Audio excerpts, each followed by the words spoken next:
رب صل.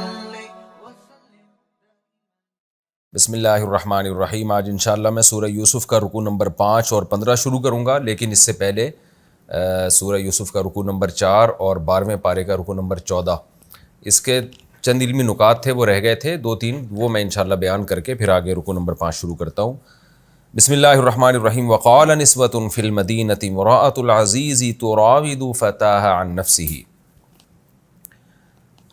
یوسف علیہ السلام کو جب زلیخا نے ورغلانے کی کوشش کی تو عزیز مصر نے کیا کہا کہ یوسف علیہ السلام کو کہا کہ اس معاملے کو آپ دبا دیں، لیکن آپ دیکھیں اس کے باوجود شہر میں خبر پھیل گئی اور عورتیں باتیں کرنے لگیں کہ ایک اتنے بڑے عہدے والے آدمی کی جو بیوی ہے، جو اتنے رائل فیملی سے جس کا تعلق ہے، وہ اپنے غلام پہ عاشق ہو رہی ہے.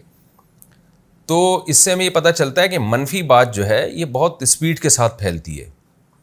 یعنی بادشاہوں کے اور جو رائل فیملی میں اتنے اپر لیول کے لوگ ہوتے ہیں، ان کے تو وسائل، ان کے تو اختیارات بہت زیادہ ہوتے ہیں، تو وہ بھی اس منفی بات کو دبا نہیں سکا اپنے محل کے اندر، اور کیسے جنگل میں آگ کی طرح جو ہے مدینہ شہر میں خبر پھیلی ہے. تو اس سے پتہ چلتا ہے کہ نیک لوگ ہمیشہ سے دنیا میں تھوڑے ہی رہے ہیں جو نیگیٹیوٹی کو فروغ نہ دیں بلکہ پازیٹیوٹی کو فروغ دیں. وہ تو ہمیں ہوشیار رہنا چاہیے، کوئی بھی ایسا کام انسان نہ کرے کہ پھر بعد میں اس کو شرمندگی ہو، کیونکہ منفی بات جو ہے نا سوسائٹی میں بہت تیزی کے ساتھ پھیلتی ہے. اب جو عزیز مصر کی بیوی تھی اس نے تو یہ سوچ کے کیا نا کہ یہ بات پھیلے گی نہیں، لیکن پھیل گئی، وہ بدنام ہو گئی پھر وہ. اچھا، دوسری علمی نقطے کی بات ہمیں یہ پتہ چلتی ہے کہ شہر کی عورتوں نے یہ جو تبصرے کیے کہ رائل فیملی کی عورت ہو کے عاشق ہو رہی ہے ایک غلام پر، تو اس سے کفف کا مسئلہ بھی پتہ چلتا ہے. ظاہر ہے ان کو یہ اندازہ ہوا کہ اتنے بڑے خاندان کی عورت ہے تو اتنے کمتر، جو ایک کم لیول کے لڑکے کی طرف کیوں مائل ہو رہی ہے. یہ عورت کی نیچر ہے کہ وہ ہمیشہ ایسے شخص سے نکاح کرنا چاہتی ہے جو اس کے لیول کا ہو. اسی کو کفف کہا جاتا ہے، اور شریعت نے بھی اس کا اعتبار کیا ہے. اس پر پوری امت کا اجماع ہے کہ عورت ہمیشہ اپنے لیول کے آدمی سے نکاح کرے گی، یا تو اپنے سے اوپر یا اپنے برابر. اور مرد کے لیے یہ جائز ہے، یا اس میں کوئی حرج نہیں ہے کہ وہ اپنے سے کمتر سے بھی نکاح کر لے. تو آج معاملات الٹے ہو گئے ہیں کہ عورت کمتر میں جا رہی ہے اور مرد اپنے سے اعلیٰ دیکھ رہے ہیں. اعلیٰ اور کمتر کا مطلب کیا ہے؟ فقہا نے بیان کیا ہے یہ قرآن و سنتی کی روشنی میں، اور اس پہ چاروں فقہ کا اتفاق ہے، حنفی، مالکی، شافعی، حنبلی، کہ عرف کے لحاظ سے یہ دیکھا جائے گا کہ مرد عورت کا ہم پلہ بھی ہے یا نہیں ہے. اور اس میں موٹی موٹی 6 چیزیں ہوتی ہیں کہ مذہب دیکھا جائے گا، دین دیکھا جائے گا. دین سے مراد اسلام ہے، تو عورت بھی یعنی عورت مسلم ہے تو مرد بھی باپ دادا سے مسلم خاندان سے چلا آ رہا ہو، اور عورت اگر دیندار ہے تو مرد بھی دیندار ہو. پھر عورت اگر مالدار گھرانے سے ہے تو تیسری چیز یہ ہے کہ مرد بھی مالدار، اسی کے لیول کا مالدار ہو.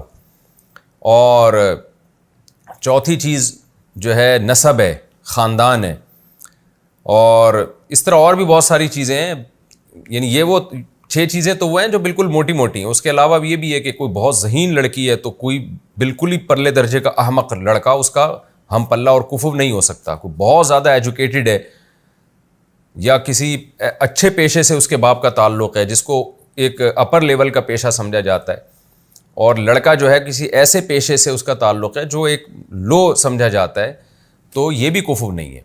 تو اس میں دنیا کی چیزیں بھی دیکھی جائیں گی، اخروی لحاظ سے بھی دیکھا جائے گا. وجہ اس کی ہے کہ عورت نے شوہر کے ماتحت بننا ہوتا ہے، تو جو ماتحت ہوتی ہے نا وہ چاہتی ہے کہ میرا میاں میرے برابر کا، یہ میرے جوڑ کا، یہ مجھ سے اوپر کا ہو. تو ہمارے ہاں جو تعدد زوجات کا رواج ختم ہو گیا نا، ایک مرد ایک سے زیادہ بیویاں رکھنا چھوڑ دی ہیں، اس کا نقصان یہ ہوا کہ عورت کی ویلیو گر گئی ہے. تو اب خواتین غیر کفو میں جا رہی ہیں. ایک پی ایچ ڈی لڑکی، ایک ماسٹر کی ہوئی لڑکی، وہ 8ویں کلاس سے بھاگے ہوئے سے شادی کر رہی ہے. تو یہ بھی ایک عجیب سی بات ہے نا، یہ اس کے جوڑ کا نہیں ہے. تو یہ بھی یہاں سے آپ یعنی ایک علمی نقطے کی بات یہ بھی ہے کہ پورے شہر کی عورتوں نے کہا کہ بھائی وہ بادشاہ کی یعنی رائل فیملی میں ایک عورت اتنی اونچے خاندان کی ہے، وہ اپنا اسٹیٹس تو دیکھے نا. تو اس کے برعکس اگر ہو جائے تو پھر کچھ نہیں ہے. لیکن عورت کے معاملے میں یہی دیکھا جائے گا کہ وہ اپنے لیول یا اپنے سے اونچے سے نکاح کرے. یوسف علیہ السلام تو اس کے لیول سے بہت اونچے تھے، لیکن ان عورتوں نے اعتراض اس لیے کیا کہ وہ تو ان کو نہیں پتا تھا یہ پیغمبر ہیں اور یہ اتنے اونچے خاندان کے ہیں، تو اس لیے ان کو اعتراض ہوا. لیکن فی نفسی ہی اعتراض درست ہے، فی نفسی ہی. حضرت یوسف کی شخصیت کو اگر ہم نہ بیچ میں لے کر آئیں تو نارملی یہ اعتراض درست ہے، لیکن آج کل اس کا خیال نہیں کیا جاتا. تیسرا ہمیں نقطے کی بات یہ بھی پتہ چلتی ہے کہ بعض دفعہ آپ جب کوئی کسی اعتراض کا جواب دینا ہو نا، تو زبان سے جب اعتراض کا جواب دیا جائے تو وہ جواب مزیدار نہیں ہوتا، وہ اثر انداز نہیں ہوتا.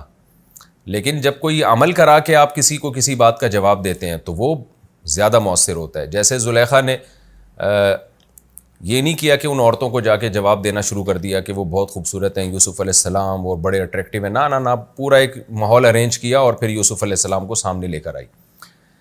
ہمارے یعنی پیغمبر صلی اللہ علیہ وسلم کی احادیث میں بھی اس کا تذکرہ ملتا ہے. آپ صلی اللہ علیہ وسلم نے کوئی عمل کرایا، جیسے آپ صلی اللہ علیہ وسلم نے دنیا کی حقیقت کو بیان کرنے کے لیے ایک بکری کا مرا ہوا بچہ مردہ، اس کی طرف آپ صلی اللہ علیہ وسلم نے اشارہ کیا اور فرمایا بتاؤ تم میں سے کون ہے جو 1 یا 2 درہم میں اس کو خریدے گا. صحابہ نے کہا یہ مردار بدبودار، اس کو تو مفت میں بھی کوئی لینے کے لیے تیار نہیں ہے. تو آپ نے کیا فرمایا، دنیا کی حقیقت اللہ کی نظر میں اس سے بھی کمتر ہے. تو یہ ایک نیچرل وے آف ٹیچنگ ہے کہ آپ ایسے طریقے سے اپنا پیغام کنوے کریں، اپنا پیغام پہنچائیں لوگوں تک کہ وہ ان کے دلوں میں راسخ ہو جائے. تو پریکٹیکلی کر کے جب کوئی چیز دکھائی جاتی ہے تو اس کا اثر لوگوں پہ زیادہ ہوتا ہے. تو ہمیں اپنے بچوں کو، اپنے شاگردوں کو تعلیم دینے میں، کوئی میسج سمجھانے میں اسی طرز تعلیم کا خیال کرنا چاہیے. اور ایک اہم بات یہ پتہ چلتی ہے کہ یوسف علیہ السلام پر کتنا دباؤ تھا، کتنا دباؤ، کہ زنا نہ کرنے کی صورت میں بدنامی کا خطرہ، جیل جانے کا خطرہ. اس زمانے کے جیل بڑے خطرناک تھے. اور کرنے کی صورت میں خواہش بھی پوری ہوگی، اور جو ایک انسان کی نیچر ہے، جو مرد کی ایک نیچر ہے، اور عزت بھی ملے گی. یعنی زنا کرانے والی تمام محرکات موجود تھے اور زنا سے روکنے والے کا ایک محرک بھی موجود نہیں تھا. اتنی سختی کے باوجود بھی یوسف علیہ السلام کیا کہہ رہے ہیں، اللہ مجھے جیل زیادہ محبوب ہے اس گناہ سے جس کی طرف یہ عورتیں مجھے دعوت دے رہی ہیں. تو اس سے ہم جیسے لوگوں کو عبرت حاصل کرنی چاہیے کہ آج بات بات پہ بد نظری اور گناہ کو ہم اپنے لیے کتنے آرام سے حلال سمجھ لیتے ہیں اور اپنے آپ کو کیا کہتے ہیں، مجبور ہیں. کتنے لوگ سودی بینکوں میں مینیجر بنے ہوئے ہیں، لاکھوں روپے ان کی تنخواہیں ہیں، ان سے جب کہا جاتا ہے کہ یہ حرام ہے تو کیا کہتے ہیں، بھائی یہ مجبور ہیں، اس غربت اور مہنگائی میں ہمارا گزارا نہیں ہوتا. کتنے لوگ ہیں جو بد نظری کرتے ہیں، ان کو جب سمجھایا جائے بھئی یہ حرام ہے، اللہ نے نظر جھکانے کا حکم دیا، وہ کہتے ہیں یار ہم مجبور ہیں، ہم سے برداشت ہی نہیں ہوتا. تو ہر گناہ کو ہم نے حلال کر لیا ہے اپنے لیے، چھوٹی چھوٹی مجبوریاں پیش کر کے. مکس گیدرنگ ہے، ناچ گانا ہے شادی میں، جب منع کیا جاتا ہے بھائی شادی میں مت جاؤ، یہ ناجائز ہے، لوگ کیا کہتے ہیں یار ہم مجبور ہیں، رشتہ دار ہم سے ناراض ہو جائیں گے، مسائل کھڑے ہو جائیں گے ہمارے لیے. تو آج ہم نے معمولی اعذار کو، معمولی چھوٹی چھوٹی باتوں کو اتنا بڑا بنا لیا ہے. جیسے قرآن میں آتا ہے نا، وَمِنَ النَّاسِ، لوگوں میں بعض ایسے ہیں، سورہ عنکبوت میں ہے کہ جو اللہ پر ایمان لے کر آتے ہیں اور جعل فتنۃ الناس کعذاب اللہ، اور جب ایمان اور عمل صالح پر ان کو تھوڑی سی آزمائش آتی ہے تو وہ اس کو اللہ کا عذاب سمجھنے لگتے ہیں، چھوٹی سی بات کو بھی رائی کا پہاڑ بنا دیتے ہیں وہ. تو اس لیے ہمیں یوسف علیہ السلام کے اس واقعے سے سبق حاصل کرنا چاہیے کہ یہ ہمارے اعذار عند اللہ مقبول نہیں ہے. یوسف علیہ السلام سے زیادہ کوئی اس وقت معذور نہیں تھا کہ جب عزت جانے کا بھی خطرہ اور جیل جانے کا خطرہ اور ذہنی دباؤ اتنا اور بھرپور جوانی ہے، اور پیغمبروں میں جو اللہ نے قوت رکھی ہوتی ہے وہ والی قوت ہے. ان تمام باتوں کے بارے میں، اس کے سب کے باوجود وہ کہتے ہیں اللہ مجھے جیل زیادہ محبوب ہے. یہی ہمارا بھی جذبہ ہونا چاہیے. اور جب ہمارا گناہ سے بچنے کا یہ والا جذبہ ہوگا تو پھر حدیث میں آتا ہے، رسول اللہ صلی اللہ علیہ وسلم نے فرمایا ذاق طعم الایمان من رضی باللہ ربا وبالاسلام دینا وبمحمد صلی اللہ علیہ وسلم نبیا. وہ شخص ایمان کی مٹھاس چکھ لے گا جو اس پر راضی ہو گیا کہ میرا رب اللہ ہے، میرے پیغمبر محمد صلی اللہ علیہ وسلم ہے اور میرا مذہب اسلام ہے، اس پہ ڈٹ جائے بس وہ کہ اب میں جو اسلام کے حکام ہے اس سے آگے پیچھے نہیں ہوں گا، تو آپ نے فرمایا اس کو دنیا میں اسلام کی مٹھاس محسوس ہوگی، اور جو بیچ میں لٹکا ہوا زندگی گزارتا ہے کبھی ادھر کبھی ادھر، اس کو اسلام کی مٹھاس محسوس نہیں ہوتی۔ تو یوسف علیہ السلام کے اس گناہ سے بچنے کے اس جذبے میں ہمارے لیے بھی بہت زیادہ عبرت کا سامان ہے۔ ہمارے لیے جو آزار ہم جن عذروں کی، لڑکیاں شرعی پردہ نہیں کرتیں کہ والدین ناراض ہو جائیں گے اور سسرال ناراض ہو جائے گا یا شادی میں مشکلات کھڑی ہو جائیں گی، تو یہ کوئی عذر نہیں ہے۔ اللہ کا حکم سب سے پہلے، جیسے کہ یوسف علیہ السلام نے اس پر عمل کیا۔ چوتھی بات ہمیں یہ پتہ چلتی ہے کہ یوسف علیہ السلام گناہ سے بچنے کے لیے اپنی ذات پر اعتماد نہیں کر رہے، محض گناہ سے بچنے کی کوشش تو اتنی ہے کہ جیسے دروازوں کی طرف بھاگنا شروع کر دیا، اور یہاں بھی جب دباؤ ڈالا جا رہا ہے بچ رہے ہیں، لیکن دعائیں اللہ سے مانگ رہے ہیں، توفیق اللہ سے مانگ رہے ہیں تاکہ دل میں کبر پیدا نہ ہو۔ اور کیا کہہ رہے ہیں کہ اے اللہ، جیل مجھے زیادہ محبوب ہے اس گناہ سے جس کی طرف مجھے دعوت دے رہی ہیں۔ وَإِلَّا تَصْرِفْ عَنِّي كَيْدَهُنَّ، اگر تو ان کی تدبیر کو مجھ سے دور نہیں کر دے گا تو میں ان کی طرف مائل ہو جاؤں گا۔ تو یوسف علیہ السلام اپنے بارے میں گویا عاجزی کا اظہار کر رہے ہیں کہ گویا میرے لیے مجھ میں تو گناہ سے بچنے کی طاقت نہیں ہے، حالانکہ پوری کوشش کر رہے ہیں بچنے کی، لیکن اعتراف کیا کر رہے ہیں، مجھ میں طاقت نہیں ہے، اللہ تو مجھے توفیق دے گا تو میں بچ سکتا ہوں، ورنہ میں نہیں بچ سکتا۔ آج کیا ہو رہا ہے، آج نہ تو اللہ سے دعا مانگتے ہیں اور اپنے بارے میں یہ فرض کر کے بیٹھے ہوئے ہیں کہ میں تو بہت پاورفل ہوں، اور پھر گناہ سے بچنے کے اسباب بھی اختیار نہیں کر رہے ہوتے۔ تو یہ شریعت کا مزاج ہے کہ آپ گناہ سے بچنے کے لیے اپنی پوری طاقت استعمال کر لیں، اور جو فرائض واجبات ہیں اس کو پورا کرنے کے لیے پورے کانفیڈنس کے ساتھ پوری طاقت استعمال کریں، تمام اسباب اختیار کریں، لیکن نظر آپ اللہ پہ رکھیں، اللہ میرے بس میں جو تھا میں نے کیا، لیکن اگر تیری توفیق شامل حال نہیں ہوگی تو میں تو نالائق ہوں، میں تو کمزور ہوں۔ تبھی یہ جو دعا ہے نا، لا حول ولا قوت الا باللہ، یہ ہمیں کیوں مانگنے کا حکم ہے؟ لا حول کا مطلب گناہ سے بچنے کی طاقت، ولا قوت اور نیکی کرنے کی طاقت، الا باللہ وہ نہیں ہے مگر اللہ کی مدد کے ساتھ۔ تو یہ بھی جذبہ ہمیں سکھایا گیا ہے پیغمبروں کی تعلیمات میں کہ ہم اللہ سے توفیق مانگا کریں، اور توفیق مانگ کے اللہ پہ چھوڑ نہ دیں کہ بس اللہ ہی جو کچھ کرے گا، کرنا وہی خود سے محنت کرنی ہے لیکن نسبت اللہ کی طرف کرنی ہے۔ اور ایک اور نقطے کی بات یہ پتہ چلی کہ ثم بدا لهم من بعد ما رأوا الآیات لیسجننہ حتی حین، یوسف علیہ السلام گناہ سے بچے تو اس کے نتیجے میں جیل ملی ان کو۔ تو بعض دفعہ دنیا میں ایسا ہی ہوتا ہے کہ آپ شریعت پر عمل کرنا شروع کرتے ہو تو بجائے کامیابیوں کے ناکامیاں آنا شروع ہو جاتی ہیں۔ ایسے موقع پہ لوگوں کی چیخیں نکلتی ہیں کہ لو بھائی، ہم تو اسلام پر آئے تھے، دین پر آئے تھے، بجائے اس کے کہ پریشانیاں ختم ہوتی، پریشانیاں تو اور بڑھنا شروع ہو گئیں۔ تو ایسے موقع پہ ہمیں یہ سوچنا چاہیے کہ بھائی یہ پریشانی ایسے ہے جیسے یوسف کو جیل ملی تھی۔ تو یوسف علیہ السلام کو جیل جو ملی ہے تو اس میں اللہ نے آپ کو وہاں صبر کی بھی توفیق دی، اور وہ جیل پیش خیمہ بنی بہت بڑی ترقی کا۔ تو دین پر عمل کے نتیجے میں جب آزمائشیں آتی ہیں تو اللہ صبر کی بھی توفیق دیتا ہے، اگر آپ صبر کرنا چاہو، اور پھر وہ آزمائشیں بہت بڑی ترقی کا ذریعہ بنتی ہیں۔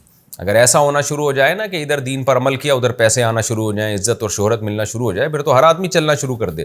تو بعض دفعہ ایسے ہوتا ہے دین پر آنے کے نتیجے میں وقتی طور پر آزمائشیں آتی ہیں، تو ایسے موقع پہ یہ کہنا کہ یہ دیکھو اللہ تعالیٰ سے شکایتیں شروع کر دینا، یہ نیک لوگوں کا کام نہیں ہوتا۔ اور دوسری بات یہ بھی ہمیشہ ایسا نہیں ہوتا، بعض دفعہ آپ دین پہ چلنا شروع ہوتے ہو تو پھر کوئی آزمائش نہیں آتی بلکہ پریشانیاں فوری ختم ہونا شروع ہو جاتی ہیں۔ یہ بھی اللہ تعالیٰ بعض لوگوں کے ساتھ کرتے ہیں کہ آپ نے دین پر عمل کرنا شروع کیا، اللہ نے ترقی اور فتوحات کے دروازے کھول دیے، اور بعض دفعہ یہ بھی ہوتا ہے کہ وقتی طور پر آزمائشیں بڑھ جاتی ہیں۔ تو دونوں معاملات میں ہمیں مذہب کو تھامنا ہے، ہم نے دین سے پیچھے نہیں ہٹنا۔ یہ ہمارا رکوع الحمدللہ کمپلیٹ ہوا۔ اب ہم آگے چلتے ہیں سورہ یوسف کا رکوع نمبر 5 اور 12ویں پارے کا رکوع نمبر 15۔ سب سے پہلے اس رکوع کا لفظی ترجمہ ہوگا مختصر گرامر کے ساتھ، پھر انشاءاللہ اس کی تفسیر ہوگی۔ بسم اللہ الرحمن الرحیم۔ وَدَخَلَ مَعَهُ السِّجْنَ فَتَيَانِ، اور داخل ہوئے یوسف علیہ السلام کے ساتھ جیل میں فتیان، فتح کہتے ہیں نوجوان کو، فتیان دو نوجوان۔ یوسف علیہ السلام کے ساتھ داخل کا مطلب یہ نہیں کہ بالکل ساتھ ساتھ، یعنی اسی زمانے میں داخل ہوئے. قال احدہما، دونوں میں سے ایک نے کہا، انی ارا، میں دیکھتا ہوں، نی اپنے آپ کو، یعنی خواب میں دیکھتا ہوں. یہ جو خواب کا ذکر ہے یہاں قرآن میں تو نہیں ہے، یعنی اس آیت میں تو نہیں ہے، لیکن اگلی آیتوں سے اور سیاق و سباق سے پتہ چلتا ہے کہ خواب کی بات ہو رہی ہے. انی ارانی، میں اپنے آپ کو دیکھتا ہوں، یعنی خواب میں کیا دیکھتا ہوں؟ اعصرو، عصر یعصرو کا معنی ہوتا ہے نچوڑنا. آپ نے جوس کے ڈبوں پہ لکھا ہوا دیکھا ہوگا عصیر، عصیر العنب عربی میں لکھا ہوتا ہے، عنب کا نچوڑ یعنی جوس کا جوس. تو انی اعصرو کہ میں نچوڑ رہا ہوں، اعصرو خمرہ شراب، شراب نچوڑ رہا ہوں میں. شراب نچوڑنے کا مطلب یہ ہے کہ انگور نچوڑ رہا ہوں اور جو نتیجے میں شراب بن رہی ہے. اس کو کہتے ہیں ما یعولو الیہ کے اعتبار سے اس کو شراب کہا ہے. ما یعولو کہتے ہیں انجام کے اعتبار سے. اصل میں تو ہونا یوں چاہیے اعصر العنب کہ میں انگور نچوڑ رہا ہوں، لیکن اس انگور نے بعد میں شراب بننا تھا تو اس لیے اس کو شراب سے تعبیر کر دی. یہ بھی گرامر میں زبانوں میں ایسا ہوتا ہے. اس کی مثال میں پہلے دے چکا ہوں کہ کوئی شخص یہ کہتا ہے بھائی مقتول کو قتل کس نے کیا؟ حالانکہ جب مقتول کو قتل کیا تھا وہ مقتول تھوڑی تھا، وہ تو زندہ آدمی تھا، لیکن قتل ہونے کے بعد مقتول ہو گیا نا، تو اس کو پہلے سے ہی مقتول کہہ دیا جاتا ہے. جو بھی کسی مقتول کو قتل کرے گا اس کو سزا ملے گی. تو حالانکہ وہ مقتول نہیں ہے ابھی، لیکن قتل کرنے کے بعد مقتول بن جائے گا، اس لیے پہلے سے ہی اس کو مقتول کہہ دیا. اس کو کہتے ہیں ما یعولو، یعول کا معنی انجام کے اعتبار سے، معال کے اعتبار سے. تو یہ ہر زبان میں ہوتا ہے، تو عربی میں بھی ہوتا ہے کہ ایک چیز ابھی ہے نہیں لیکن ہو جائے گی تو اس کو پہلے سے وہ نام دے دیا جاتا ہے.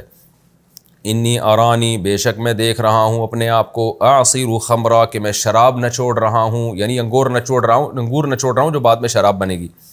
وقال الآخر، دوسرے نے کہا، انی ارانی، میں اپنے آپ کو دیکھ رہا ہوں، احملو کہ میں نے اٹھایا ہوا ہے، حمل کا معنی اٹھانا، فوق رأسی اپنے سر کے اوپر، خبزن روٹی، تأکل الطیر پرندے کھا رہے ہیں، منہ اس روٹی سے، پرندے نوچ رہے ہیں اس روٹی کو. نبئنا، نبأ ینبئ، سبح یسبح کی طرح خبر دینا. نبئنا ہمیں آپ خبر دیں، بتأویلہ اس خواب کی تفسیر کی. میں نے بتایا نا تاویل کا معنی تفسیر، اس خواب کی جو تفسیر ہے اس کی آپ ہمیں خبر دیجئے. انا نراک، بے شک ہم آپ کو سمجھتے ہیں دیکھتے ہیں، من المحسنین اچھے لوگوں میں، ہمارا خیال ہے کہ آپ ایک اچھے آدمی ہیں، تو آپ ہمیں اس کی تعبیر بتائیں. قال، یوسف علیہ السلام نے فرمایا، لا یأتیکما، تمہارا کھانا تمہارے پاس نہیں آتا، طعام کھانا، لا یأتیکما طعام کھانا نہیں آتا تم دونوں کے پاس، ترزقانی وہ کھانا جو تمہیں بطور رزق دیا جاتا ہے، جو کھانے کے لیے دیا جاتا ہے. ترزقانی تزربانی کی طرح، رزق یرزق رزقاً رزق دینا، اور جب فعل مجہول میں ہوگا یرزقو رزق دیا جانا، تو ترزقو تم رزق دیے جاتے ہو، ترزقانی تم دونوں دیے جاتے ہو. ترزقانی ہی سے مراد وہ کھانا ہے، یعنی لا یأتیکما طعام کھانا نہیں آتا تم دونوں کے پاس. کون سا کھانا؟ ترزقانی ہی وہ کھانا جو تم دونوں دیے جاتے ہو، تم دونوں کو دیا جاتا ہے، وہ والا کھانا جو تم دونوں کے پاس آتا ہے تم کھاتے ہو اس کو، وہ والا کھانا تمہارے پاس نہیں آتا. الا مگر یہ کہ نبأتکما میں تم دونوں کے پہلے سے خبر دے دیتا ہوں. نبأتو وہی جو ابھی آیا تھا خبر دینا، بتاویلہ اس کی تفصیل کے بارے میں، تفسیر تشریح سب کے معنی میں یہ تعویل کا لفظ استعمال ہوتا ہے. میں اس کی ڈیٹیل تم کو پہلے ہی بتا دیتا ہوں. آسان ترجمہ یوں ہوگا، میں اس کی پہلے ہی تم کو تفصیل بتا دیتا ہوں کہ کیا آئے گا، آج کیا پکا ہوا ہے، یہ پہلے ہی میں بتا دیتا ہوں. قبل ان یأتیکما، قبل اس سے کہ وہ کھانا تم دونوں کے پاس آئے.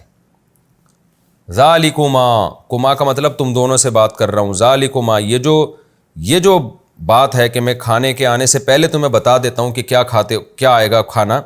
مما علمنی ربی، اس علم کی وجہ سے ہے جو میرے رب نے مجھے دیا.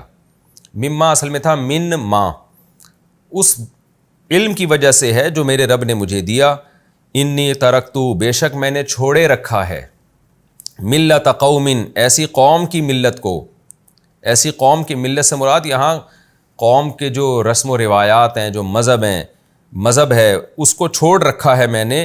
لا یؤمنون باللہ، جو اللہ پر ایمان نہیں لاتے. ایسی قوم جو اللہ پہ ایمان نہیں لاتی، اس قوم کی ملت کو میں نے چھوڑ رکھا ہے، وَهُمْ بِالْآخِرَةِ هُمْ كَافِرُونَ، اور وہ آخرت کا بھی انکار کرنے والے لوگ ہیں، یعنی وہ لوگ جو اللہ پر اور آخرت پر ایمان نہیں لاتے، ایسی قوم کی ملت کو میں نے چھوڑے رکھا ہے۔ یہ چھوڑے رکھا ترجمہ کیوں کر رہا ہوں میں؟ ترکتو کا مطلب یہاں چھوڑا نہیں ہے، کیونکہ چھوڑا اس چیز کو جاتا ہے جس کو پکڑا ہوا ہو نا پہلے۔ تو یوسف علیہ السلام نے تو کبھی ایسی ملت کو فالو کیا ہی نہیں جو شرک کرتی تھی، تو چھوڑیں گے کیسے؟ اس لیے اس کا ترجمہ ترکتو کا مطلب چھوڑے رکھا ہے، یعنی چھوڑا ہوا ہے پہلے سے۔ تو اس لیے اس کا ترجمہ تمام مفسرین کیا کرتے ہیں؟ چھوڑا ہوا ہے میں نے، انی ترکتو، میں نے چھوڑا ہوا ہے، یعنی شروع سے ہی اوائڈ کر رہے ہیں ہم کہ ہم ایسی ملت کو فالو کریں جو اللہ پر اور آخرت کے دن پر ایمان نہیں لاتے۔ واتبعت، اور میں نے اتباع کر رکھی ہے، ملت آبائی، اپنے باپ دادا کی ملت کی، ان کے دین کی۔ وہ باپ دادا کون ہیں؟ ابراہیم و اسحاق و یعقوب، وہ ابراہیم ہیں، اسحاق ہیں اور یعقوب۔ ما کان لنا، نہیں ہے ہمارے لیے یہ بات، یعنی ہمارے لیے بالکل مناسب نہیں ہے، ان نشرک باللہ، کہ ہم اللہ کے ساتھ شریک کریں، من شیء، ذرا بھی، کسی ذرہ برابر بھی ہم شرک کریں اللہ کے ساتھ، یہ ہمارے لیے ممکن نہیں ہے۔ ذالک من فضل اللہ علینا، یہ اللہ کا فضل ہے ہمارے اوپر کہ ہم ذرہ برابر بھی شرک نہیں کرتے، یہ اللہ کا ہم پر فضل ہے۔ وعلی الناس، اور لوگوں پر بھی فضل ہے اللہ کا۔ لوگوں پر فضل کیسے؟ کہ اللہ نے ان کو بھی یہی حکم دیا ہے کہ وہ شرک نہ کریں۔ ولیکن اکثر الناس، لیکن اکثر لوگ، لا یشکرون، شکر ادا نہیں کرتے۔ کیا مطلب؟ وہ شرک کرتے ہیں۔ یہ توحید اللہ کی ایسی نعمت ہے کہ اس کا تقاضا یہ تھا کہ توحید پر قائم رہتے، اور ناشکری یہ ہے کہ اس نعمت کو آپ چھوڑ دیں۔ تفسیر میں ڈیٹیل آئے گی اس کی انشاءاللہ۔ یا صاحبی السجن، صاحب کا معنی ساتھی، صاحبین دو ساتھی، جب جیل کی طرف اس کو مضاف کر دیا، جیل کے دو ساتھی، تو نون گرا دیا، تو یا صاحبی السجنی تھا تو پڑھا جاتا ہے یا صاحبی السجنی، اے جیل کے میرے دو ساتھیوں، اے جیل کے دو ساتھیوں، یہ ترجمہ ہوگا اس کا، اے جیل کے دو ساتھیوں، ارباب، کہ کیا بہت سارے رب، رب کی جمع ارباب، یہاں رب سے مراد ہے معبود، کیا بہت سارے معبود، متفرقون، ڈفرینٹ معبود جو ایک دوسرے سے مختلف ہیں، وہ معبود، خیرن، وہ زیادہ بہتر ہیں۔ کیا مطلب؟ ان کی عبادت زیادہ بہتر ہے، یعنی ان کو معبود بنانا زیادہ بہتر ہے۔ ام اللہ، یا اللہ، الواحد، جو اکیلا ہے، القہار، ہر چیز پر غالب ہے۔ دوبارہ آسان ترجمہ کر دیتا ہوں، اے جیل کے دو ساتھیوں، بتاؤ کیا بہت سارے خدا جو مختلف قسم کے ہوں وہ زیادہ بہتر ہیں، یعنی ان کو خدا بنانا، فرض کر لینا، یہ زیادہ بہتر ہے، ام اللہ، یا اسے ایک اللہ کو معبود بنا لینا، الواحد، جو اکیلا بھی ہے، القہار، اور ہر چیز پر وہ غالب بھی ہے، حکومت بھی اسی کا حکم چلتا ہے سب پر۔ ما تعبدون، تم نہیں عبادت کرتے، من دونہ، اس اللہ کو چھوڑ کر، الا اسماء، مگر چند ناموں کی، سمیتموہا، جن ناموں کو تم نے گڑھ لیا ہے۔ سما یسمی تسمیتاً، نام رکھنا، آپ نے دیکھا ہوگا نا اس پہ جو اسٹیمپ پیپر ہوتا ہے اس میں مسمى لکھا ہوا ہوتا ہے، مسمى، میں مسمى فلان، یعنی میں وہ شخص جو اس نام سے موسوم کیا گیا ہے، جس کو یہ والا نام دیا گیا ہے، اس کو لوگ مسمی پڑھ رہے ہوتے ہیں آج کل، میں مسمی پڑھ رہے ہوتے ہیں، تو مسمى ہے۔ ان ہی الا اسماء نہیں، ہاں، ما تعبدون من دونہ، نہیں تم عبادت کرتے اللہ کو چھوڑ کر، الا اسماء، مگر چند ناموں کی، سمیتموہا، جو نام تم نے گڑھ لیے ہیں۔ یہاں اس کا صحیح ترجمہ ہوگا چند بے حقیقت نام۔ جب ہم، یعنی ایک محاورے کے طور پہ یہ کہا جاتا ہے کہ جن شخصیتوں کو آپ فالو کر رہے ہیں ان کی کوئی حقیقت نہیں ہے، تو ہم کہتے ہیں یار چند نام ہیں جو تم نے گڑھ لیے ہیں، انہی کے پیچھے پڑ گئے ہو، بے حقیقت نام، یعنی وہ نام برائے نام ہے، ان کے پیچھے کوئی شخصیت نہیں ہے۔ تو یہ جو بتوں کے تم نے نام رکھے ہوئے ہیں اور ان ناموں کو فالو کر رہے ہو، مراد یہ ہے کہ ان ناموں کو جن شخصیات کی طرف منسوب کیا گیا ہے ان کی کوئی حقیقت نہیں ہے، تو اس لیے کہا جاتا ہے تم نے خود سے کچھ نام گڑھ لیے ہیں، خود سے کچھ نام تم نے گڑھ لیے ہیں، اور یعنی شخصیتیں گڑھ لی ہیں، تو نام سے مراد وہ شخصیت ہوتی ہے۔ تو اس لیے اس کا یوں بھی ترجمہ ہم کر سکتے ہیں کہ جن شخصیتوں کو تم پوج رہے ہو، عبادت کر رہے ہو، وہ شخصیتیں نہیں ہیں، وہ چند بے حقیقت نام ہیں جو جن کو تم نے گڑھا ہوا ہے، اس کی حقیقت کچھ نہیں ہے۔ ما تعبدون من دونہ، تم نہیں عبادت کرتے اللہ کو چھوڑ کر، الا اسماء، مگر چند بے حقیقت ناموں کی۔ یہ چند کا ترجمہ میں اسماء کی تنوین سے کر رہا ہوں۔ میں نے بتایا تھا نا، جب تنوین ہوتی ہے تو اس کا ترجمہ چند یا کوئی یا کچھ اس طرح کے الفاظ لگ جاتے ہیں۔ مگر کچھ نام ہیں، سمیتموہا، وہ نام بھی تم نے خود ہی گھڑ لیے ہیں، یعنی ان شخصیتوں کو تم نے خود گھڑ لیا ہے۔ انتم، تم نے بھی گھڑ لیا ہے، وآباؤکم، اور تمہارے باپ دادا نے بھی گھڑ لیا ہے۔ ما انزل اللہ، نہیں نازل کیا اللہ نے، بہا، ان ناموں پر، من سلطان، کوئی مضبوط دلیل۔ ان ناموں کا مطلب یہ ان ناموں کی حقیقت پر، ان ناموں کے معبود ہونے پر، اور نام سے مراد ہے وہ شخصیت، وہ جن کا وہ نام رکھا گیا ہے، تو ان شخصیتوں کے یا ان معبودوں کے برحق ہونے پر اللہ نے کوئی آسمان سے دلیل نازل نہیں کی ہے۔ برحق کے مراد یہ کہ ان کے معبود ہونے میں وہ برحق ہیں، اس پر کوئی دلیل اللہ نے نازل نہیں کی ہے۔ ان الحکم الا للہ، فیصلہ نہیں ہے مگر صرف اللہ کے لیے۔ فیصلے کا حق تو اللہ کو ہے نا، وہ جب کسی کو معبود نہیں بنا رہا تو تم نے خود سے کیسے فیصلہ کر لیا کہ وہ معبود ہے؟ فیصلے کا حق تو اللہ کے پاس ہے۔ امارا، اس کا فیصلہ کیا ہے؟ اس کا فیصلہ یہ نہیں ہے کہ یہ معبود ہے، بلکہ امارا، اس نے امر کیا، حکم دیا ہے، اللہ تعبدو، اللہ اصل میں تھا ان اللہ، حکم اس نے یہ دیا ہے کہ تم نہیں عبادت کرو الا ایاہ، مگر صرف اس اللہ کی۔ ذالک الدین القیم، یہی توحید جو ہے یہ دین ہے قیم، سیدھا، بالکل سیدھا دین وہ یہ ہے۔ ولکن اکثر الناس لا یعلمون، لیکن لوگوں میں اکثر لوگ نہیں جانتے۔ یا صاحبی السجن، اے جیل کے دو ساتھیو، اما احدکما، بہرحال، اما کا مطلب ہوتا ہے بہرحال، بہرحال یہ تعبیر، یہ توحید کی دعوت تو ٹھیک ہے، بیان کر دی میں نے، باقی حکم سمجھو۔ بہرحال احدکما، تم میں سے، تم دونوں میں سے جو ایک ہے، فیسقی ربہ، وہ پلائے گا اپنے مالک کو، یعنی بادشاہ کو، خمرہ، شراب پلائے گا، اپنے مالک کو شراب پلائے گا۔ سقا یسقی کا معنی پانی پلانا، کوئی بھی مشروب پلانے کے معنی میں بھی استعمال ہوتا ہے، تو وہ اپنے مالک کو شراب پلائے گا۔ وَأَمَّا الْآخَرُ، اور جو دوسرا ہے، فَيُصْلَبُ، اس کو سولی پہ لٹکا دیا جائے گا۔ صلیب ہے نا جو عیسائیوں کا تیر کا نشان ہوتا ہے، کیونکہ اس پہ پہلے زمانے میں لوگوں کو قتل کی نیت سے لٹکایا جاتا تھا، تو اصل میں صلب یصلب کا معنی ہوتا ہے لٹکانا، سولی پہ لٹکانا، قتل کے لیے لٹکانا، تو فیصلب، اس کو سولی پہ لٹکا دیا جائے گا۔ فتأکل الطیر، پس کھائیں گے پرندے، من رأسہ، اس کے سر سے، یعنی وہ مار دیا جائے گا بادشاہ کی طرف سے، قتل کر دیا جائے گا، اور اس کے پرندے اس کا سر نوچ کے کھا رہے ہیں، یعنی لاش کئی دنوں تک لٹکی رہے گی اس کی۔ قضی الامر، فیصلہ کر دیا گیا ہے، قضیہ کا معنی فیصلہ چکا دیا، الامر کا معنی جو معاملہ ہے، معاملہ چکا دیا گیا ہے۔ الذی، کون سا معاملہ؟ وہ معاملہ، فیہ، جس معاملے میں، تستفتیان، تم استفتاء کر رہے ہو۔ استفتا یا یستفتیو، جس کو پڑھا جاتا ہے استفتا یستفتی، استخرج یستخرجو کی طرح ہے، اس کا معنی ہوتا ہے فتویٰ طلب کرنا، فتویٰ، فتوے کو کہتے ہیں، استفتاء کہتے ہیں فتویٰ طلب کرنا۔ تو تستفتیان، جو فتویٰ تم طلب کر رہے تھے، تو اس کو فتوے سے تعبیر کیا جاتا ہے، یعنی کوئی بھی سوال ہو وہ فتویٰ ہی ہوتا ہے۔ تو وہ معاملہ جس میں تم دونوں مجھ سے فتویٰ طلب کر رہے تھے، یا تم دونوں مجھ سے سوال کا جواب پوچھ رہے تھے، اس معاملے میں جو امر ہے وہ چکا دیا گیا ہے۔ کیا مطلب؟ جو میں نے تمہیں خواب کی تعبیر بتائی ہے نا، اور جو معاملہ میں نے تمہیں بتایا ہے، قضیہ، یہ معاملے کا فیصلہ ہو چکا ہے، یعنی اب اسی طرح ہی ہوگا۔ ایسا نہیں ہے کہ یہ خواب کی تعبیر غلط بھی ہو سکتی ہے، صحیح بھی ہو سکتی ہے، ایسا نہیں ہے، جو میں نے بتایا ویسا ہو کے رہے گا، یہ مطلب ہے۔ یعنی جس کو رہائی ملنی ہے وہ رہا ہو کے رہے گا، اور جس کو پھانسی پہ لٹکنا ہے وہ لٹک کے رہے گا۔ اب اس کے لیے ذہنی طور پر تم تیار ہو جاؤ، اس میں ایسا نہیں ہو سکتا کہ کوئی دوسرا احتمال بھی ہو۔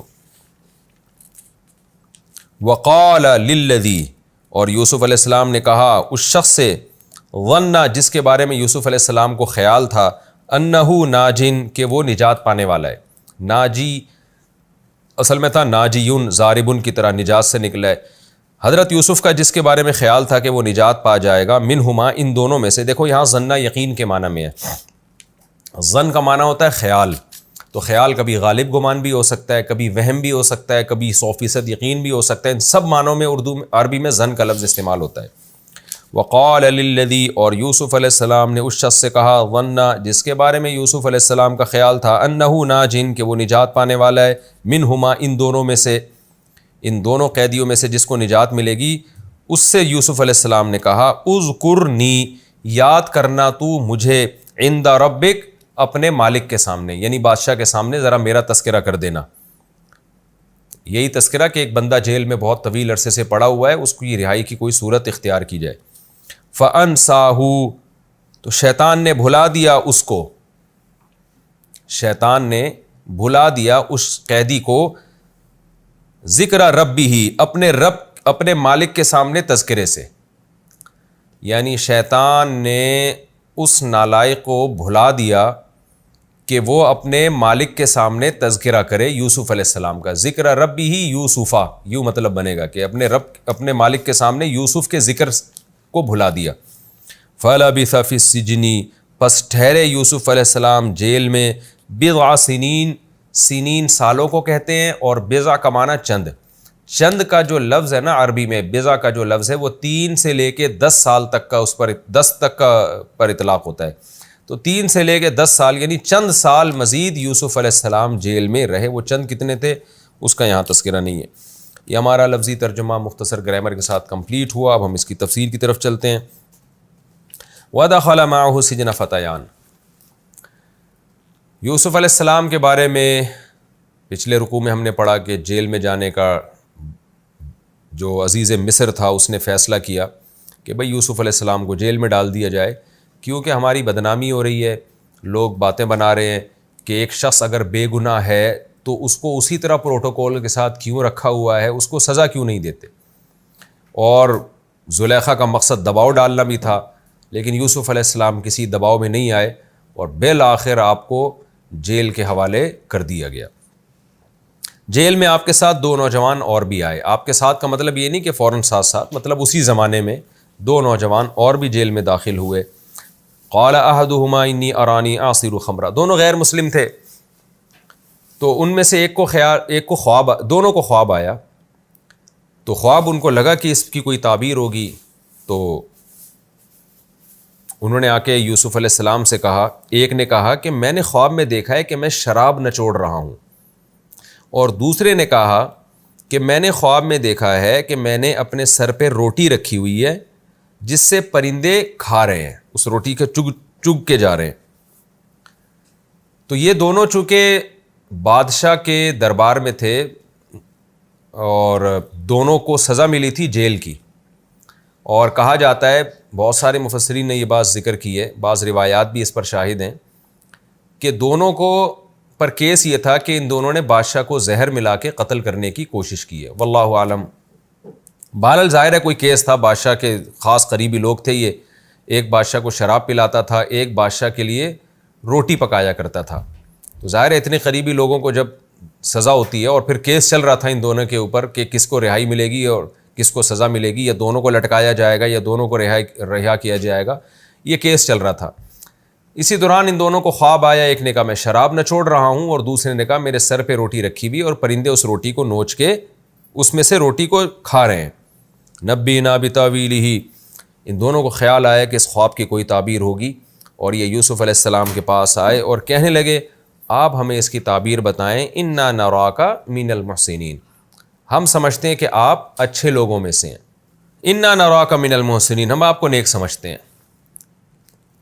تو یہ انہوں نے کیوں کہا ہم آپ کو نیک سمجھتے ہیں؟ اس لیے کہ اگرچہ وہ دونوں غیر مسلم تھے، لیکن انہوں نے یوسف علیہ السلام کو دیکھا کہ وہ کتنا عرصہ ہم نے ان کے ساتھ جیل میں گزاری، ان کی عبادت دیکھی، ان کا تقویٰ دیکھا، ان کی طہارت دیکھی، کیونکہ غیر مسلموں میں پہلے تو صفائی کا کوئی نظام ہی نہیں تھا نا، تو ان کی صفائی ستھرائی دیکھی، ان کے بات کرنے کا انداز دیکھا، دعائیں مانگنا دیکھا، یہ سب چیزیں دیکھ کے چاہے وہ غیر مسلم بھی ہو، بہرحال ان چیزوں سے متاثر ہوتا ہے کہ اس شخص کا اپنے رب کے ساتھ بڑا گہرا تعلق ہے۔ آج بھی ہمیں لوگ بتاتے ہیں یورپ میں، آسٹریلیا میں، آپ اگر نماز پڑھ رہے ہو تو بہت سے گورے اپریشیٹ کرتے ہیں۔ ہمارے ایک دوست نے بتایا کہ میں نماز پڑھ رہا تھا تو ایک گورے نے میری بڑی تعریف کی اور کہا کہ ہم لوگوں نے تو اپنا مذہب بالکل چھوڑ دیا ہے، چلو تمہارے اندر یہ تو ہے نا کہ جس مذہب کو تم مانتے ہو اس کو فالو تو کر رہے ہو۔ تو یہ ایک انسان کی نیچر ہے کہ جب بھی کسی کو اچھا عمل کرتا ہوا دیکھتا ہے تو اس کی طرف دل مائل ہوتا ہے، اور ایسے موقع پہ پھر اسی طرح کے لوگوں سے تعبیریں بھی پوچھی جاتی ہیں۔ تو آئے, انہوں نے کہا ہم سمجھتے ہیں کہ آپ نیک آدمی ہیں. قال لا یأتیکما طعام. یوسف علیہ السلام نے ان کو فوراً تعبیر نہیں بتائی, بلکہ یوسف علیہ السلام کو موقع مل گیا کہ اب یہ دونوں میرے محتاج بن کے میرے سامنے آئے ہیں, انہوں نے میری نیکی کا بھی اعتراف کیا اور اب یہ مجھ پہ ڈیپینڈ کر رہے ہیں کہ میں کیا تعبیر بتاتا ہوں. ان کے سوال یہ سمجھ لیں کہ ان کے سوال کا جواب میرے پاس ہے, تو اب گویا ایک طرح سے یہ مجبور ہو گئے ہیں. تو جو مجبور انسان ہوتا ہے اس کا جب کسی سے مفاد ہوتا ہے نا, تو وہ اس کی بات سنتا غور سے ہے. یہاں یوسف علیہ السلام کو موقع مل گیا کہ تعبیر بعد میں بتاؤں گا, پہلے ان کو توحید کی دعوت دے دوں, دین برحق کی دعوت دے دوں. کیسی زبردست حکمت کی بات ہے, دیکھیں یہ اس سے ہمیں کیا پتہ چلتا ہے کہ اتنا عرصہ ایسا لگتا ہے یوسف علیہ السلام نے ان کو دعوت نہیں دی تھی دین کی. وجہ اس کی یہ تھی کہ وہ جانتے تھے کہ یہ سیریس نہیں ہوں گے, بلکہ رد کر دیں گے, ضد میں آ جائیں گے. موقع تلاش کر رہے تھے یوسف علیہ السلام کہ کب میں ان کو دین کی دعوت دوں. تو یہ بہترین موقع تھا. اچھا پہلے اگر تعبیر بتا دیتے پھر دین کی دعوت دیتے, وہ بھی اثر نہیں کرتی, اس لیے کہ ان کی ضرورت تو پوری ہو گئی نا, وہ تھوڑی غور سے بات سنیں گے. تو کہتے ہیں نا ہولڈ کر کے رکھا ہے ان کو. جب آپ کسی کی ضرورت پوری کر رہے ہوتے ہیں نا, تو جب تک آپ اس کو لٹکانا چاہیں, روکنا چاہیں, ہولڈ کرنا چاہیں, وہ رہے گا. اس دوران آپ جو بھی اس کو بتاتے رہیں گے وہ غور سے سنے گا. تو یوسف علیہ السلام نے دیکھا بہترین موقع ہے دعوت کا, تو یوسف علیہ السلام نے یہاں ان کے خواب کی تعبیر کو ڈیلے کیا اور اس دوران دین برحق کی دعوت دینا شروع کر دی. اچھا دین برحق کی دعوت دینے کے لیے سب سے پہلے اپنا انٹروڈکشن کروایا.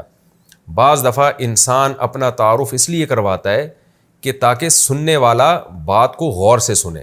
دیکھیں میڈیکل سائنس کی بات اگر آپ کر رہے ہیں صحت کے حوالے سے, تو لوگ کیا کہتے ہیں, کوئی بھی ڈاکٹر اگر بات کر رہے ہیں میڈیکل سائنس کی تو سب سے پہلے اپنا انٹروڈکشن کرواتا ہے کہ میں معمولی ڈاکٹر نہیں ہوں, میں نے یہاں سے ڈگری حاصل کی ہے, تاکہ لوگ اس کی بات غور سے سنیں. ایسا ہی کوئی بھی اٹھ کے میڈیکل سائنس کی باتیں کرنا شروع کر دے, لوگ تھوڑی اس پہ کان دھرتے ہیں. کوئی بھی شخص جو ہے وہ جب اپنی قابلیت بتاتا ہے تو اس شعبے سے متعلق پھر اس کی بات غور سے سنی جاتی ہے. تو یہاں بھی یوسف علیہ السلام نے سب سے پہلے اپنے نبوت کی دلیل دی کہ میں جو تم سے بات کرنے جا رہا ہوں, یہ بات صرف میرا ایک تجزیہ نہیں ہے کہ تم اس کو جیسے لوگوں کے مختلف کانسیپٹ ہوتے ہیں, نظریات ہوتے ہیں, اور لوگوں کے پاس اس کی دلیل ہوتی ہے, ہر ایک کی اپنی اپنی دلیل ہوتی ہے, کوئی دوسرے کی دلیل سنتا ہے پھر اس پہ رد کرتا ہے, اپنی دلیل پیش کرتا ہے, جو ایک عام ڈیبیٹ کا طریقہ ہے. میں ذرا اس سے ہٹ کے تمہیں بتاؤں کہ میں اللہ کا سلیکٹڈ پیغمبر ہوں, اور ظاہر ہے میں جو کچھ کہوں گا وہ اللہ کی طرف سے ہوگا, میری اپنی بات کچھ نہیں ہوگی. تو اپنے آپ کو یہ ثابت کرنے کے لیے کہ میں اللہ کا پیغمبر ہوں اور میں تم سے وہ بات کروں گا ہی نہیں جو واقعے کے خلاف ہوگی, کیونکہ ظاہر ہے اللہ تو غلط نہیں کہہ سکتا. تو یہ ثابت کرنے کے لیے یوسف علیہ السلام نے سب سے پہلے اپنے معجزے پیش کرنا شروع کر دیے. اور وہ معجزے کیا, انہوں نے بتایا کہ دیکھو تم نے بارہا یہ بات نوٹ کی ہے کہ جیل میں جب بھی ہم سب کے لیے کھانا آنے والا ہوتا تھا, میں پہلے بتا دیا کرتا تھا کہ آج یہ پکے گا, آج یہ پکے گا, آج یہ کھانا آئے گا, اور جو میں بتاتا تھا وہی کھانا آ رہا ہوتا تھا. اس وقت تو تم لوگوں نے اس کی طرف زیادہ توجہ نہیں دی, لیکن آج میں بتا رہا ہوں کہ ایسا کیوں ہوتا تھا. ذالک مما علمنی ربی, یہ اس علم کی وجہ سے جو میرے رب نے مجھے دیا. وہ علم سے مراد ہے وحی, تو میرا رب وحی کے ذریعے مجھے بتاتا ہے, یہ میں خود سے نہیں فیصلہ کرتا, یہ خدا سے میرا لنک ہے, تعلق ہے. اللہ مجھے بتاتا تھا کہ ان کو بتا دو کہ آج یہ کھانا آئے گا, کل یہ کھانا آئے گا. تو یہ وحی ہے, تو مجھ پر وحی نازل ہوتی ہے اللہ کی طرف سے, میں اللہ کا نمائندہ ہوں زمین پر, مجھ پر آسمان سے وحی آتی ہے, اس وحی کے ذریعے میں بتاتا ہوں, ورنہ میرا کسی سے یہاں رابطہ نہیں ہے. اس زمانے میں تو ظاہر ہے فون اور یہ سب چیزیں, موبائل, یہ سب تو ناممکنات میں سے تھیں, تو کوئی رابطہ نہیں. میں تمہارے سامنے بیٹھا ہوتا ہوں, 24 گھنٹے تمہارے ساتھ موجود ہوں, اور میں تمہیں پہلے سے بتا دیا کرتا تھا کہ دوپہر کھانے میں یہ چیز آئے گی اور رات کھانے میں یہ چیز آئے گی. تو تم نے کبھی نوٹ نہیں کیا, یہ تم تو بس تعجب کرتے تھے کہ یہ کیسے بتا رہے ہیں. تو آج میں بتاؤں گا کہ میں کیسے بتایا کرتا تھا. دیکھیں اس سے پہلے یوسف علیہ السلام نے بتایا بھی نہیں ان کو کہ میں کیسے بتاتا تھا, کیونکہ وہ موقع تلاش کر رہے تھے کہ موقع پہ بتاؤں گا تو پھر اثر ہوگا. تو اس لیے یوسف علیہ السلام نے فرمایا لا یاتیکما طعام, دیکھو تمہارے پاس کھانا نہیں آتا تھا یا آتا ہے, ترزقانہ, جو کھانا تمہیں دیا جاتا ہے, الا نبأتکما, مگر میں تمہیں بتا دیا کرتا ہوں, بتاویلہ, اس کی پہلے سے تفصیل, قبل ان یاتیکما, اس سے پہلے کہ وہ تمہارے پاس آئے. تو تم نے یہ بات شاید نوٹ نہیں کی، آج میں تمہیں، یا نوٹ کی ہوگی تو تم نے اس کو شعبدہ سمجھ کے رد کر دیا ہوگا کہ بھئی حیرت کی بات ہے کیسے بتا دیتا ہے، کوئی شعبدہ سمجھ لیا ہوگا، کوئی جادو سمجھ لیا ہوگا. نا ذالکما مما علمنی ربی، یہ میں بتاتا ہوں اس لیے جو میرے رب نے مجھے سکھایا ہے، یعنی یہ وحی کے ذریعے میں تمہیں بتاتا ہوں، میرا رب مجھے بتاتا ہے، اس کے بتانے سے میں تمہیں بتا دیتا ہوں. اب سوال پیدا ہوتا ہے میرے رب نے مجھے یہ مقام کیوں دیا کہ ایسا میرا رب سے کانٹیکٹ ہے، اس نے مجھے پیغمبر بنا لیا. تو یہ جو روحانی نعمت میرے رب نے مجھ پہ کی ہے، ایک نیکی ہے جو اللہ نے جس کی ہمیں توفیق دی ہے، اس نیکی کی برکت ہے کہ مجھ کو اللہ نے سلیکٹڈ بنا لیا ہے. تو تم بھی وہ نیکی کر لو تو اللہ تمہیں بھی کچھ اعلیٰ مقام دے دے گا. ظاہر ہے نبوت تو نہیں ملے گی، وہ تو اللہ کی طرف سے خاص بندوں کو ہی ہوتی ہے، لیکن تمہیں بھی مادی اور روحانی نعمتیں ملنا شروع ہو جائیں گی. وہ میں نے نیکی کیا کی ہے، انی ترکت ملت قوم، کہ ہم ایسی قوم کو فالو کرتے ہی نہیں ہیں جو اللہ اور آخرت پر ایمان نہیں رکھتے، اور میں فالو کرتا ہوں اپنے باپ دادا کو، ابراہیم، اسحاق اور یعقوب. اور ان میں کیا کوالٹی تھی؟ ما کان لنا نشرک باللہ من شیء، ہمارے لیے یہ مناسب ہی نہیں ہے، اس کا امکان ہی نہیں ہے کہ ہم اللہ کے ساتھ کسی کو ذرہ برابر بھی شریک کریں. تو جو مذہب کی جو بیس ہماری شروع ہوتی ہے وہ توحید سے شروع ہوتی ہے. تو ہم توحید پرست لوگ ہیں اور ہم شرک کی بدبو کو برداشت نہیں کر سکتے. یہ سب سے پہلی سیڑھی ہے اس روحانی ترقی کے لیے جس ترقی پر اللہ نے مجھے گامزن کیا ہے، جس ترقی کی طرف میں جا رہا ہوں. کیا خوبصورت انداز ہے آپ دیکھیں تبلیغ کا، اور آج ہم لوگوں کا اسٹائل دیکھیں، ہم بجائے دین کے قریب کرنے کے لوگوں کو اور دور کر دیتے ہیں. تو وقت چونکہ ہمارا کمپلیٹ ہو چکا ہے، تو انشاءاللہ اگلے ایپیسوڈ میں پھر یہیں سے اس آیت کی تفسیر شروع کروں گا. اگلے ایپیسوڈ میں ہم انشاءاللہ سورہ یوسف کا رکوع نمبر 5 اور 12ویں پارے کا رکوع نمبر 15، تو یہاں سے انشاءاللہ میں اس کی تفسیر شروع کروں گا کہ انی ترکت ملت قوم لا یؤمنون باللہ وہم بالآخرۃ ہم کافرون وما علینا الا البلاغ.